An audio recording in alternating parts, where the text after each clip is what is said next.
Now at 8 o'clock on WKYT this morning, a Kentucky mother is begging for help to find the bodies of her daughter and her daughter's boyfriend. Across the country, protesters venting their anger after deadly police shootings of two black men. We're following the latest on the protests ahead. And back here in Lexington, police are still looking for two men who they say broke into a home and then were involved in a hit and run. That's ahead on WKYT this morning.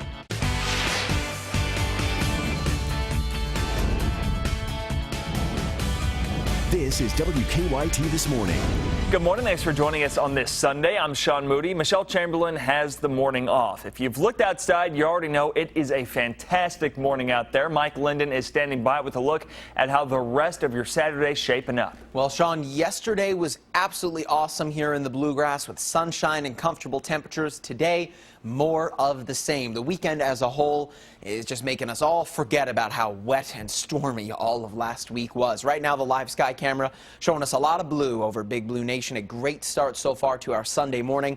We are seeing the cloud cover, but nothing as far as active weather goes is following that cloud cover. So a mix of sun and clouds today, but regardless, a very good looking and a good feeling day out there today. Kentucky, though, is right now stuck between two fronts. We have a cold front to our east and a warm front to our west. So we will begin to transition back to the warm, moist conditions that are typical with the summer.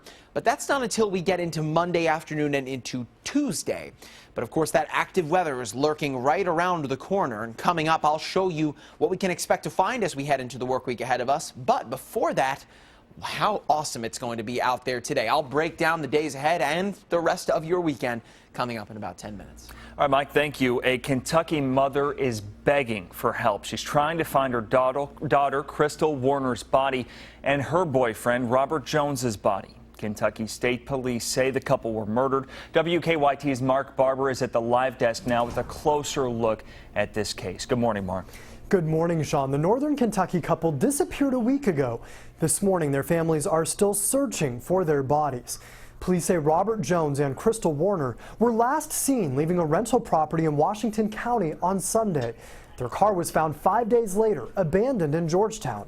State police say Jones and Warner were murdered. We're told the man accused of killing them, Craig Pennington, rented the home where the couple was last seen. He's now in the Marion County Detention Center. While investigators have not found Jones and Warner's bodies, their family has not given up hope. I hope and pray that if anybody knows what they did with the bodies, to come forward, because we need to know and we need to get closure. They think they might be able to find some of that closure by giving Warner and Jones a proper burial. From the live desk, Mark Barber, WKYT. Mark, thank you. Turning to national news this morning, there have been protests across the United States this weekend, all in the wake of two deadly shootings of black men by white officers. And then a man who told police he was angry about those shootings killed 5 Dallas police officers on Thursday. Wendy Gillette has the latest from New York. Black lives, they matter here. Across the nation, protesters vented their anger. In Pittsburgh, a demonstration stopped traffic. We are people too. We want to be treated like everybody else is treated. The nationwide protests began following the police shootings of 2 black men. Alton Sterling was killed Tuesday in Baton Rouge, Louisiana. A day later, Philando Castile was shot to death during a traffic stop in a Minneapolis suburb. I just want to say enough is enough. I'm tired of turning on the news and the police killing our young black man. In Chicago, a group vowed to shut down the Taste of Chicago Food Festival. They marched at the event with their hands held high. This is what democracy looks like. In Atlanta, demonstrators walked in silence. A gathering in Augusta, Georgia, was a bit more raucous. The protests come as police departments across the country increase security in the wake of the attack on officers in Dallas. Departments in both large and small cities say they've seen an increase in threats against police by phone and online. In Fresno, California, the police department has received about 30 threatening calls from individuals that were making threats, hateful remarks towards law enforcement. And it's not just uncommon, it's unheard of. Officers there are working in pairs and staffing has been increased. Threats against police have led to arrests in Chicago, Wisconsin, and Louisiana. Wendy Gillette for CBS News, New York. People back here in Lexington are also reacting to what's happened across the country. About 150 people walked in a freedom march in downtown Lexington yesterday. They called for unity and talked about the shootings in Louisiana, Minnesota, and Dallas. Nearby on UK's campus, about 40 people participated in what they called a healing circle. The event gave students a place to grieve in what they said was a safe, protective space. All lives matter, but it's black lives that are being slaughtered and being carelessly killed at hand. And you know, we got police brutality, we got all this nonsense going on, and there's no need for it. It's 2016.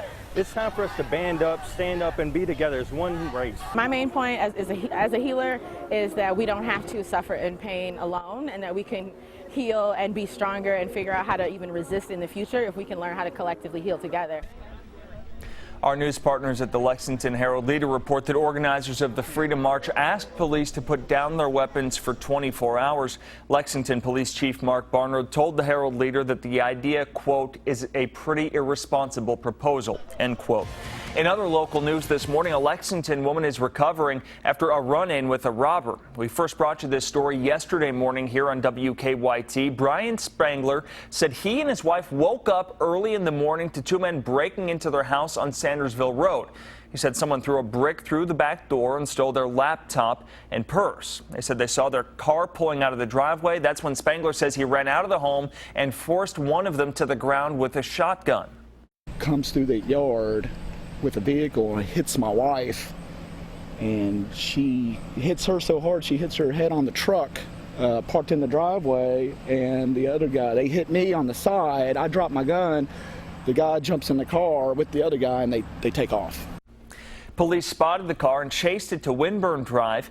That's where they say the man abandoned it and took off running. Lexington police are still trying to find those two men. Visitation for Lexington firefighter Matt Logston begins this morning. Logston died earlier this week after a battle with cancer. That's a story that we did back in February with Matt up in Chicago when he was being treated. Now remember, the location for the visitation and the funeral has changed. It will be at Northeast Christian Church on Old Brownsboro Road in Louisville. Today's visitation will be at Highlands Funeral Home on Taylorsville Road in Louisville from 9 o'clock this morning until 1 o'clock this afternoon. Matt's funeral will be tomorrow afternoon at 1. Breast cancer survivors packed Whitaker Bank Ballpark for the Lexington Legends annual Pink Out at the park. More than 100 people released pink balloons before the game to honor survivors and those who have passed. Legends players also wore special jerseys. Then organizers auctioned off those jerseys during the game. Proceeds will benefit Susan G. Komen Lexington, UK Markey Cancer Center, and Kentucky Cancer Link. It's 8:08 on your Sunday morning, and WKYT This Morning is just getting started. One of the first rules of camping, of course, is do not feed the bears. We'll find out what happens when you do in about 10 minutes. Plus, somewhere out there under the sea, you'll find these people, some mermaids, are having an underwater concert. We got that story coming up after Mike's forecast. And whether or not you're taking a dip in the pool or if you're just heading outside in general, today looks fantastic to get outside. Coming up, I'll break down what your Sunday has in store for you. Now, your hour-by-hour forecast with Mike Linden. Well, if you did not get the opportunity to get outside yesterday, you'll have the chance to do so this afternoon, because we are looking at almost a carbon copy day today to what we saw Saturday afternoon.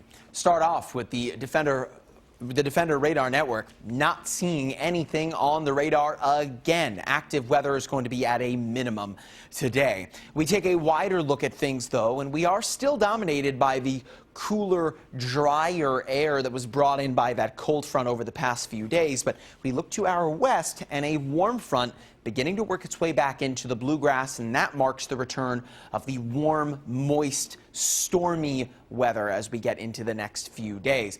Temperature-wise, though, we are a little bit behind where we were at this time yesterday. Temperatures in the mid to high 60s. Very comfortable. This is pretty much room temperature outside this morning, and the key is the humidity is low. It doesn't feel hotter than it is.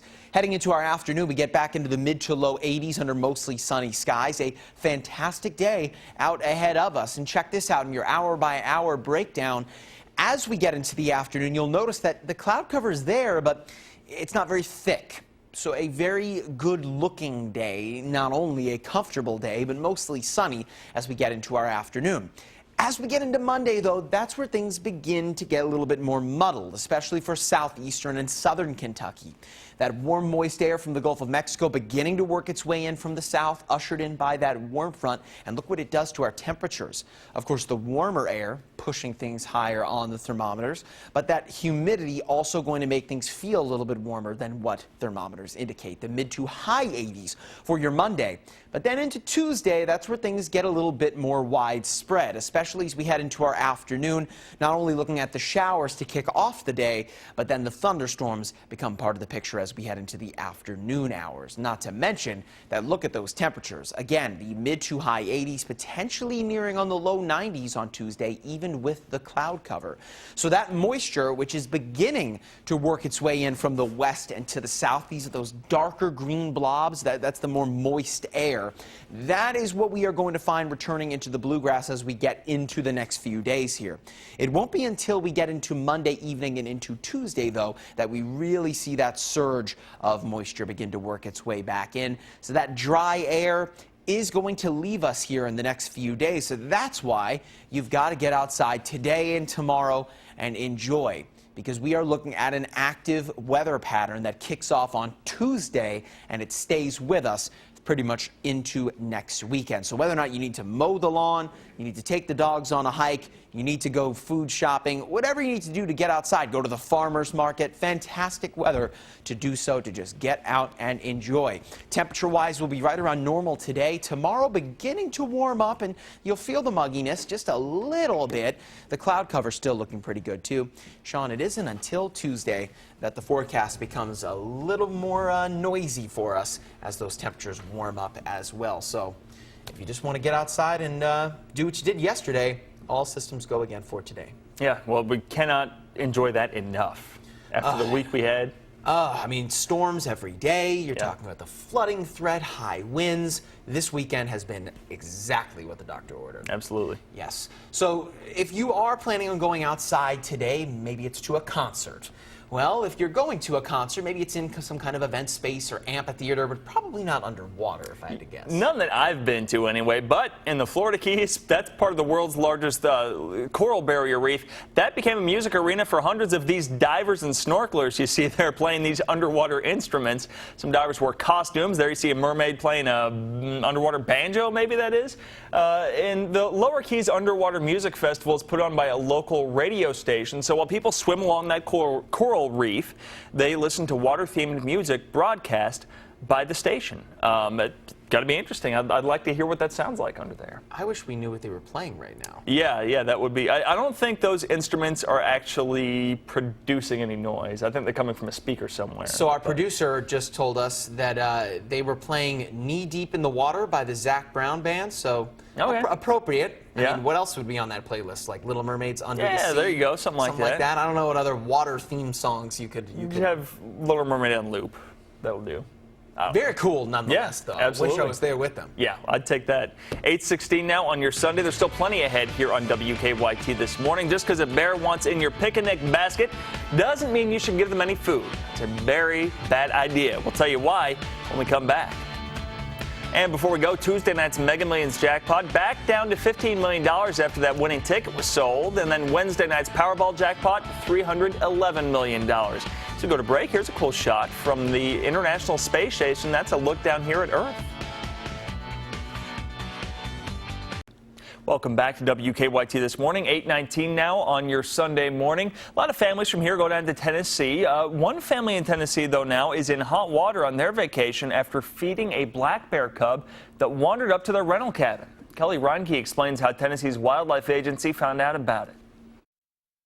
Danger. That's the first thing park visitors thought when they saw this photo. A baby doesn't know any better, but the mom being protective could really hurt them. Guests staying in this cabin in Gatlinburg posted pictures on Facebook of them feeding a bear, which is illegal here. Someone who saw the photo contacted the company who owns the house to complain. Once we were notified of this incident, obviously our first reaction is to get in touch with the guest as quickly as possible. We've been unable to reach them via the phone, so we went to check with them at the property. But no luck. We checked too. The guests haven't been home for most of the day, but just returned phone calls from the TWRA. The TWRA says they have given the people involved a court appearance citation. The bear was trapped nearby the cabin and is now being relocated. Every guest is given information on how to respond to bears and to not feed them, but it's not clear if they read it or not. It's a very unfortunate incident, and we want to be able to hopefully help take this platform and opportunity to educate people for future instances on how to hopefully handle and not handle this type of situation. A fed bear is a dead bear. TWRA agrees. It says there's no alternative but to kill bears that have become too comfortable around people and therefore a threat to people's safety. They need to stop and realize what they're doing. Yes, it's cute, but if they want to get up close to bears, they should go to the zoo. The Tennessee Wildlife Resources Agency says you should store garbage in bear-proof containers, keep pet food indoors, and keep cooking grills clean. It is 8:21 now on your Sunday. There's still more to come this morning. Sports is next. Welcome to the second half of the weekend. If you had the opportunity to get outside on Saturday, well, it looks like you'll have the ability to do it all over again here on Sunday.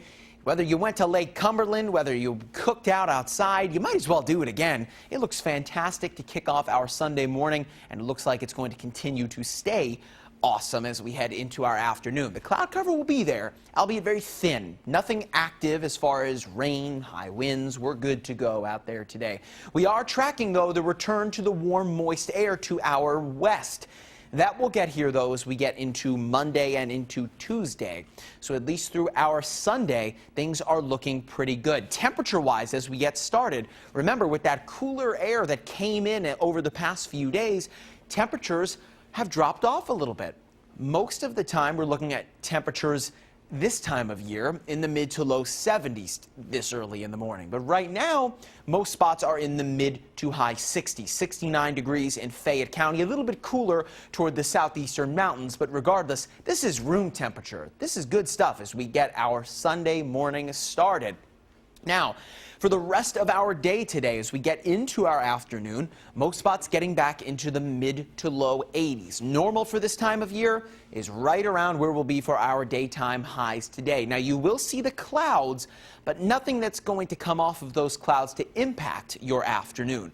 Mostly sunny as we work our way throughout the day today, but you're looking at the real sweet spot of the day from 4 o'clock this afternoon until about 8 o'clock. That's when we're looking at those temperatures right around the mid to low 80s. I mean, the sun, of course, staying out longer over the course of our summer. So as we head into the evening hours, things look fantastic. Whether you went to Lake Cumberland or whether you cooked out, whether you went for a hike, whether you went camping. There's so many outdoor activities to do in the Bluegrass State. Well, you might as well do them again as we work our way into Sunday afternoon, because with conditions and temperatures like this, you really can't beat it. So as far as your second half to your weekend goes, we are looking at some fantastic conditions. Sports is up next.